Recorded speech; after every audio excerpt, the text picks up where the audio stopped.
السلام عليكم ورحمة الله وبركاته. نحمده ونصلي على رسوله الكريم. أما بعد، فأعوذ بالله من الشيطان الرجيم. بسم الله الرحمن الرحيم. سبحان ربك رب العزة عما يصفون وسلام على المرسلين والحمد لله رب العالمين. صدق الله العظيم. اللهم صل على محمد النبي الأمي وعلى آله وسلم تسليما. உலகத்தில் உள்ள அத்தனை புகழையும் அல்லாஹ் ஒருவனுக்கு போய் சேரட்டும். ஏனென்றால் அல்லாஹு தபாரக் வ தஆலா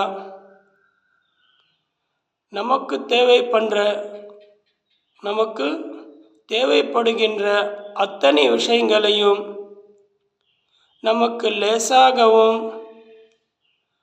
அதை நமக்கு பலனாகவும் அதை நமக்கு உதவியாகவும் நம்முடைய நலனிற்காக அல்லாஹு தபாரக் வ தஆலா நமக்காக ஒவ்வொன்று அமலையும் கொடுத்திருக்கிறான். இப்படிப்பட்ட அமலை கொடுத்த அல்லாஹ்விற்கு உலகத்தில் உள்ள அத்தனை புகழையும் போய் சேரட்டும். நாம் பயணத்தில் செல்லும்போது நம்முடைய நிலைமை எப்படி இருக்கிறது? அதுவும் நாம் தூரமாக பயணம் செல்லும்போது அந்த நிலைமை மிகவும் மோசமானதாக இருக்கிறது. சிலருக்கு மட்டும்தான் அதை நன்றாக அமைகிறது. ஆனால் பெரும்பாலான பலருக்கும் அது மிகவும் மோசமானதாகவும் மிகவும் கஷ்டமாகவும் அமைகிறது. ஏனென்றால் அந்த அளவிற்கு அவர்களுடைய பயணம் லேசாக ஆகுவதில்லை. சிலருக்கு கொஞ்ச தூரம், அதாவது சில மைல் போவதற்கு கூட மிகவும் கஷ்டமாகிறது. அதை அவர்கள் லேசாக செல்வதற்கு அவர்களுக்கு அப்படிப்பட்ட வாய்ப்பை கிடைப்பதில்லை. அதாவது குறைந்தபட்சம் ஒரு 5 கிலோமீட்டர் இல்லை 10 கிலோமீட்டர் சென்றாலும் அந்த அளவிற்கு கூட அவருக்கு மிகவும் அந்த பயணம் மோசமானதாக இருக்கிறது. அவர்கள் அந்த பஸ்ஸிற்காக நின்றால் அவர்கள் நிற்கும்போது அந்த பஸ்ஸையும் கிடைப்பதில்லை, அந்த பயணமும் அவருக்கு லேசாக அமைவதில்லை. அவர்கள் அதே நேரத்தில் செல்லாத பொழுது பார்த்தால் அந்த நேரத்தில் அந்த பஸ் வரும். ஆனால் அவர்கள் போகும் என்ற அந்த நேரத்தில் அவர்கள் போய் நின்றால் அவர்களுக்கு அந்த பஸ்ஸு அந்த நேரத்தில் அமைவதில்லை, அந்த நேரத்தில் அதை வருவதில்லை. அவர்களுக்கு அந்த நேரத்தில் அந்த பயணம் லேசாக ஆகுவதில்லை. அவர்கள் அந்த நேரத்தில் பார்த்தால் மிகவும் கஷ்டப்படுகிறார்கள். கஷ்டத்தோடு சேர்த்து அவருக்கு கோபமும் வருகிறது. நான் நிற்கும்போதே இவன் சரியாக வருவதில்லை, ஆனால் நான் வராத நேரத்தில் பார்த்தால் சும்மா காலியாக போவான். ஆனால் இப்போது நான் நின்று இருக்கிறேன், இப்போது பார்த்தால் இன்னும் அந்த பஸ்ஸே வரவில்லையே. அந்த அளவிற்கு அவர்கள் கஷ்டப்படுவார்கள். அந்த பஸ்ஸுடைய டிரைவர் மீதும் அவர்கள் மிகவும் கோபமும் அடைவார்கள். அது அவர்களுடைய தப்பு அல்ல. நாம் அந்த பயணத்தை லேசாக ஆகுவதற்கு நாம் அல்லாஹ்விடத்திலிருந்து உதவி தேட வேண்டும். அதற்கான ஏதாவது ஒரு அமல் இருந்தால் அந்த அமலை இந்த நேரத்தில் செய்ய வேண்டும். அப்போதுதான் அல்லாஹ் தபாரக் வ தஆலா நம்முடைய அந்த பயணத்தை லேசாக ஆக்குவான். இதே போல்தான் நாம் ட்ரெயினில் சென்றாலும் அதாவது அந்த நேரத்தில் ஒரு நேரத்தை கொடுத்திருப்பார்கள். ஆனால் நாம் போய் அந்த நேரத்தில் நின்றால் ட்ரெயின் அரை மணி நேரம், சில நேரத்தில் 1 மணி நேரம் கூட லேட்டாக ஆகிவிடும். பெரும்பாலான ட்ரெயின்கள் மிகவும் நேரத்தில் வரும். ஆனால் சிலர் நேரத்தில் அந்த ட்ரெயினும் மிகவும் லேட்டாக வந்துவிடும். ஏனென்றால் நாம் போய் நிற்கும் அந்த நேரத்தில் அப்படி ஆகும்.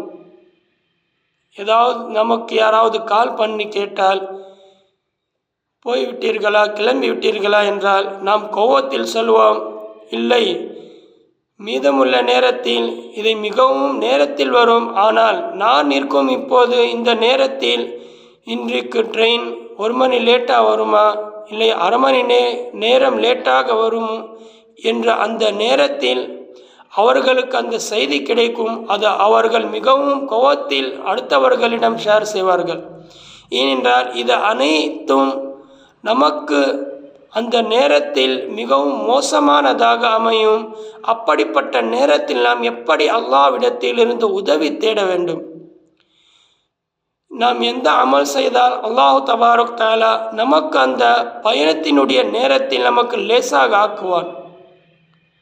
நாம் அதற்காக என்னென்ன முயற்சிகள் செய்ய வேண்டும்?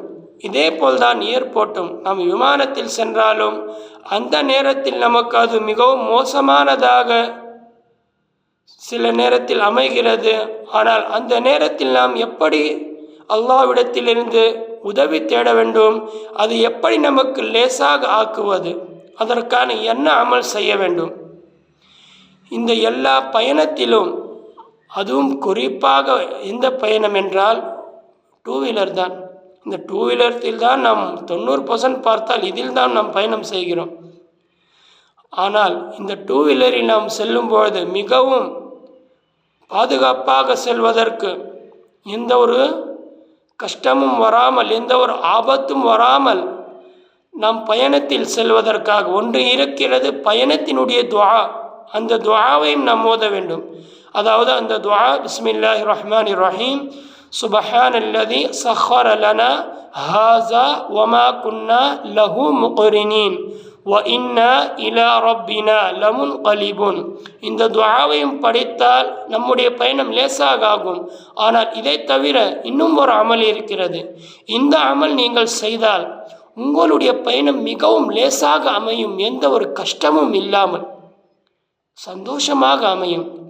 ஏனென்றால் நபி ஸல்லல்லாஹு அலைஹி வஸல்லம் ஒரு சஹாபியிடம் கூறுகிறார், நீங்கள் பயணத்தில் செல்லும் பொழுது உங்களுடைய பயணம் லேசாக ஆகிறதா என்று. அந்த சஹாபி கூறுகிறார், இல்லை மிகவும் மோசமானதாக ஆகிறது என்று. அப்போது நபி ஸல்லல்லாஹு அலைஹி வஸல்லம் கூறுகிறார் இந்த சஹாபியிடம், நீங்கள் பயணத்தில் செல்லும் பொழுது இந்த அமலை நீங்கள் செய்தால் உங்களுடைய பயணம் மிகவும் லேசாக அமையும் என்று. அப்போது அந்த சஹாபி சில நாட்கள் இந்த அமல் செய்கிறார்.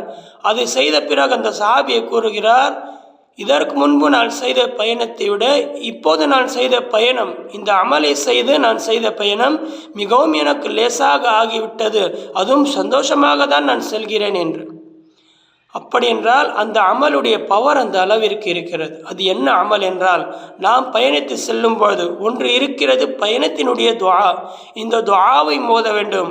அதன் பிறகு நாம் இந்த சூராவை ஓத வேண்டும். சூரத்துல் காஃபிரூன். பிஸ்மில்லாஹிர் ரஹ்மானிர் ரஹீம். قل يا أيها الكافرون لا أعبد ما تعبدون ولا أنتم عابدون ما أعبد ولا أنا عابد ما عبدتم ولا أنتم عابدون ما أعبد لكم دينكم ولي دين بسم الله الرحمن الرحيم. இந்த சூறாவை நீங்கள் ஒரு தடவை படித்தாலும் சரிதான், இல்லை இது 3 தடவை படித்தாலும் மிகவும் நன்றாக இருக்கும். இந்த சூறாவை, இந்த அமலை நீங்கள் தினந்தோறும் சஃபருடைய துஆவை படித்து அதன் பிறகு இந்த சூறாவையும் படியுங்கள். இன்ஷா அல்லாஹ் கண்டிப்பாக அல்லாஹு தபாரக் தஆலா உங்களுடைய பயணத்தை லேசாக ஆக்குவார். இந்த சூறாவை படிக்கும் பொழுது முன்பும் பின்பும் 3 தடவை தரூதையும் படியுங்கள். அமல் செய்யலாமா? இன்ஷா அல்லாஹ். அல்லாஹு தபாரக் தஆலா நம் எல்லோரையும் கேட்டதோடு அதிகமாக அமல் செய்வதற்கு அல்லாஹ் தௌஃபீக் செய்வானாக. ஆமீன். வ ஆகிரு தஅவான் அனில் ஹம்துலில்லாஹி ரப்பில் ஆலமீன். அஸ்ஸலாமு அலைக்கும் வ ரஹ்மத்துல்லாஹி வ பரகாத்துஹு.